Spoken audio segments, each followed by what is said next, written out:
Buenos días. Vamos a entrar al último módulo que vamos a trabajar.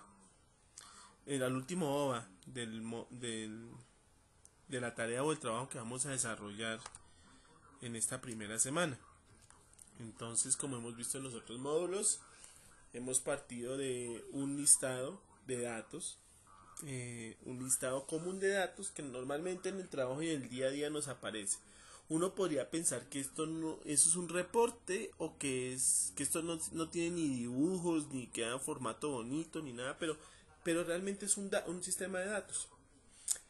Nosotros pasamos en un segundo video a mirar cómo se implementa, cómo se diseña la estructura del sistema de información y llegamos como producto final de ese segundo video a obtener este gráfico. Muy bien.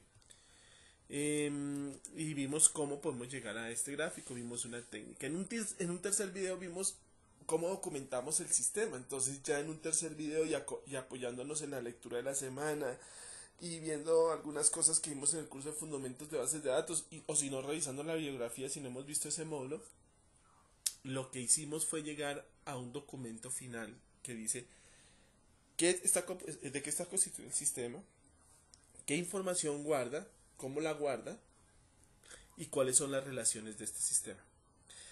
En este último video del trabajo, pues vamos a revisar cómo se implementa el sistema.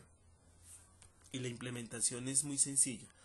Recuerden que tenemos un listado y la meta es llegar a un sistema, el cual ese sistema nos permite revisar un sistema estructural y relacional. Voy a esconder esto inicialmente, porque no nos interesa que veamos, sino para hacer un orden de cómo deben implementar el sistema. Bien, de acuerdo al diccionario de datos que ustedes tengan en ese documento que desarrollaron, ustedes empiezan a implementar cada una de las tablas. Por ejemplo, aquí está la tabla de vendedores.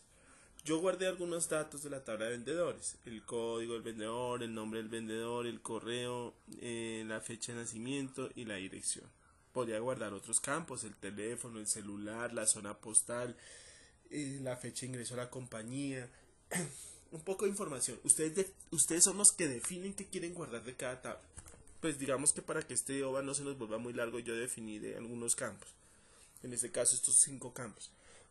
Característica de esta tabla.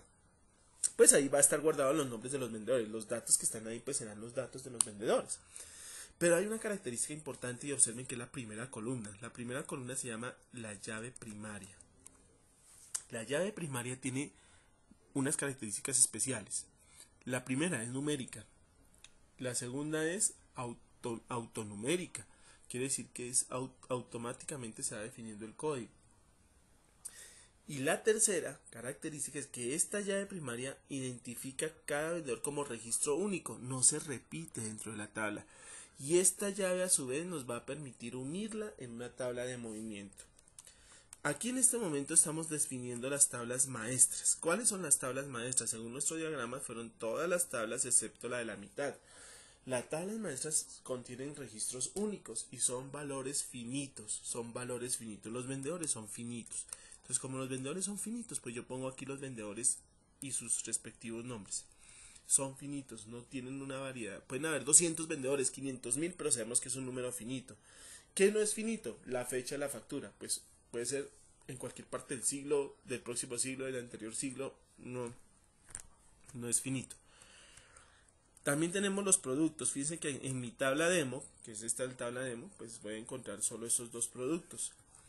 Están las operaciones, entonces solo voy a guardar estas dos cosas, pero en mi tabla demo. Pero yo podría hacer de las operaciones más cosas, de los productos podría decir más cosas. Por ejemplo, yo podría decir, ok, de un producto yo quiero guardar, por ejemplo, el stock mínimo, el stock máximo, puedo guardar el precio de venta de ese producto.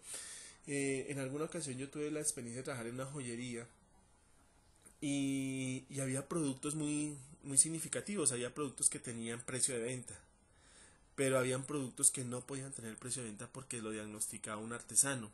Entonces, dependiendo del negocio, la tabla de productos puede variar, la tabla de operaciones pueden variar, ¿sí? Este es un ejemplo de un negocio estándar, entonces nos debería funcionar bien. Tengo la información de mis clientes, entonces tengo aquí el nombre de mi cliente y un código. quiero que miremos esto, que revisen nuevamente esas tablas que acabamos de revisar y fíjense que todas tienen un código. Quiere decir que todas tienen una llave primaria. Todas tienen una llave primaria. Si vamos a nuestro gráfico, quiere decir que por definición todos aquellos excepto el blanco deberían tener una llave primaria. Todas las tablas maestro tienen una llave primaria, que ya sabemos que es numérica, que es automática y que es única. Y que nos va a permitir a su vez relacionarnos con esas tablas de movimiento. Siempre una tabla maestro debe tener un movimiento. O siempre un movimiento debe tener una tabla maestro. Muy bien. Aquí yo guardé solo dos cosas de mis clientes, pero seguramente ustedes que están haciendo un trabajo mucho más exacto y más concreto de un caso real, van a decir, no sé, de los clientes yo guardaría más cosas, o de pronto no de clientes, sino de una tabla en particular que ustedes tienen, guardaría esto. Es decir, cada negocio va a tener una información básica que ustedes van a determinar. Recuerden que en este ejercicio ya no se vale un ejercicio de propuesta de ventas. Estos objetos virtuales que yo les estoy poniendo a disposición es para que ustedes revisen y se guíen. Pero ya no es ventas. Invéntense en algo como inventarios, control de cotizaciones, control de visitas médicas, algo de ese estilo. Pero no vamos a usar ventas porque pues yo ya estoy haciendo de ventas, no vale, ¿cierto? Bien, aquí tengo los meses, lo mismo. Fíjense que hay un código que es una llave primaria. Es una llave primaria que nos va indicando que es el código de ese mes. Y lo mismo pasará en tipos de pago y en formas de pago. Bien, estas son las tablas que estamos utilizando. Ahora vamos a destapar nuestra tabla de movimiento. Aquí debe quedar nuestra tabla de movimiento. En estas columnas que estoy viendo acá. En estas columnas que estamos mirando debe quedar nuestra tabla de movimiento. Entonces vamos a destapar la primera columna de tabla de movimiento y nos dice que en la primera columna es el documento. Es numérico, es infinito, no lo puedo estructurar, por lo tanto es un campo que no va a estar relacionado con ninguna tabla. El siguiente campo es la operación. Este sí lo puedo relacionar con la tabla de operaciones y por esa razón yo tengo una tabla de operaciones. Fíjense que aquí yo dije una tabla de operaciones que al implementarla, la tabla de operaciones pues me dice, mira, hay un código y hay un nombre de operación. Yo podría agregar otra columna, por ejemplo, podría decir, una columna de descripción.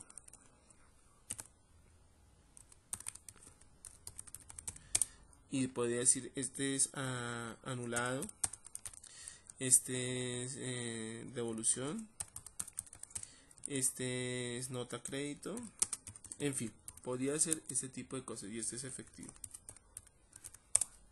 Como ven, este tipo de información yo puedo manejar más datos en las tablas. Eso va a depender de las necesidades que ustedes tengan, pero fíjense que es muy sencillo. Se puede agregar una columna más y un campo que describa algo, pero siempre debe haber un campo primario, que es este, y este campo es el que nos va a relacionar con esta tabla. Observen lo siguiente, aquí se llama operación y allá se llama código. Los nombres no importan que sean iguales, lo que sí interesa es que sean del mismo tipo y que guarden la misma correlación de la información. O sea, que si allá me dice que es 1 es porque aquí hay un 1 que es AM. Si allá me dice que hay un 4, es que aquí hay un 4 que es efectivo, pero si allá hay un 17 y aquí no hay 17 ya no guarda correlación. ¿De acuerdo? Aquí no estamos creando un sistema de información, aquí estamos viendo cómo se estructura un sistema de información. O sea, ya después el tema de hacer aplicaciones que validen los datos y esas cosas, en la siguiente unidad ustedes van a observar algo de eso, pero no es tema de este curso que ustedes aprendan a hacer eso. Para eso existe una rama de la ingeniería que se llama desarrollo de software y los desarrolladores de software se encargan de hacer eso. Lo que sí nos interesa es que ustedes sepan hablar, tanto ingenieros como administrativos, en el mismo tono. Está el mes, miren que es un campo numérico, o sea, tenemos una tabla que se relaciona. Tenemos en la fecha no se puede tener rangos finitos, por lo tanto, se repite muchas veces y como no es finito, no vale la pena tener una tabla de relación, por lo tanto, este campo no se está relacionando con ninguna otra tabla del sistema. Los clientes sí. Y al hacer nuestro diagrama nos dimos cuenta que aquí hay una tabla de clientes que va a unirse con esta tabla de información. ¿Por qué campo? Por un campo que seguramente ya se llama código y que guarda la misma proporción. Mírenlo acá. ¿De acuerdo? O que guarda la misma correlación. Bien. Después tenemos otro campo Y lo mismo nos está pasando con los campos, por ejemplo, de valor sin IVA. Ese campo no se relaciona con ninguna tabla porque son campos infinitos, o sea, nosotros no podemos tener claro cuántos rangos va a haber acá. También hay un campo que se llama producto, sí se va a relacionar con esa tabla.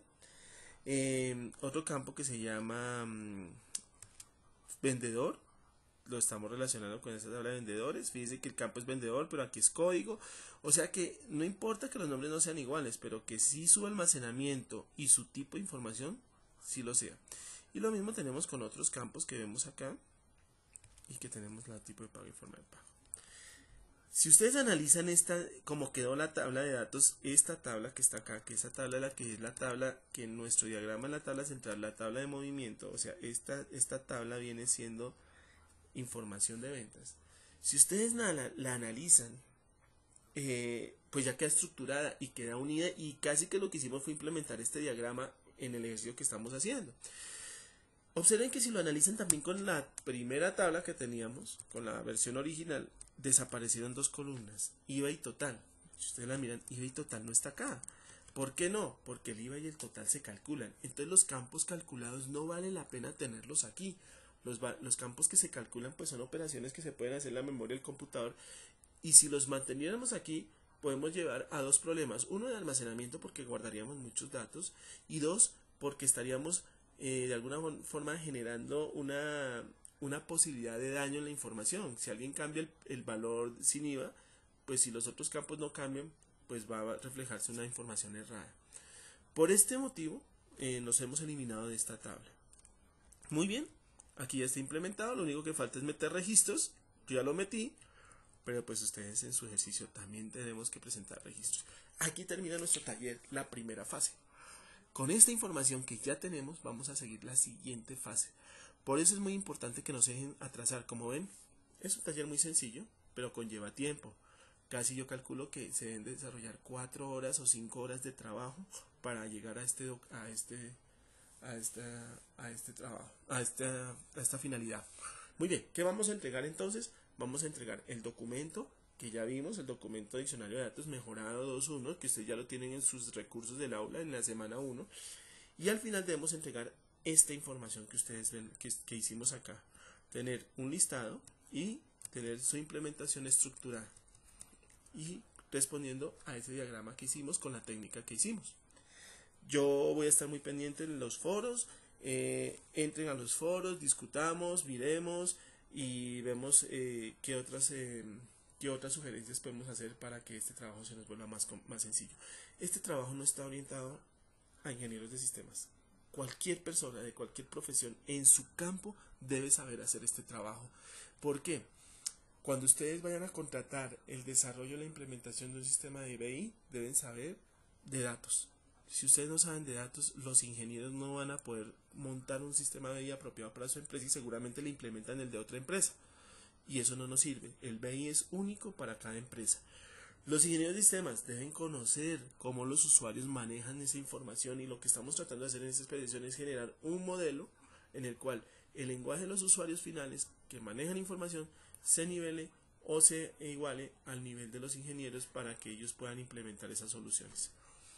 Yo les agradezco, espero cualquier duda y cualquier sugerencia que quieran dar del curso. Muchas gracias.